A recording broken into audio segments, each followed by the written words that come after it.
Well, according to the to Eastern canon law, so the fulfillment of the obligation is pretty much it is by going to church. So participation in and we don't have like a specific time requirement where you have to be at the liturgy, from this point of the liturgy to that point. So it is enough time that one could go and get some candles, kiss a few icons, and light the candles. I mean, that's a minimum that is there. Uh, the the reason why it's not so specific, like in the Roman Catholic Church, it's much more specific. The reason why it's not so specific is because we still have a significant number of uh, faithful from different Eastern Catholic churches who live in especially the Middle East, where fulfilling their Sunday obligation is not something necessarily possible for them, especially if they are working or they are living in an area where there is no Christian presence or church.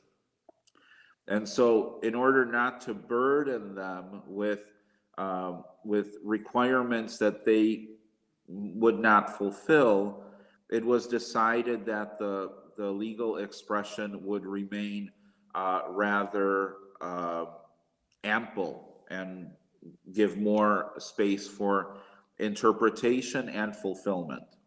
As far as with Roman Catholics attending, so if a Roman Catholic is a member of a community that is like a Byzantine mission or a or a parish, the obligation is whatever the weekend services are. So if there is no priest, then there is typica with a deacon, which is liturgy of the word with communion, essentially. That does fulfill the obligation. If there is in that community, for example, a weekend where there is no priest whatsoever and there is only reader-led vespers, that fulfills the obligation. So if a Roman Catholic belongs to a community like that, the obligation is fulfilled that way. But if you are a visitor, then you have to follow the what the Roman Catholic Church prescribes.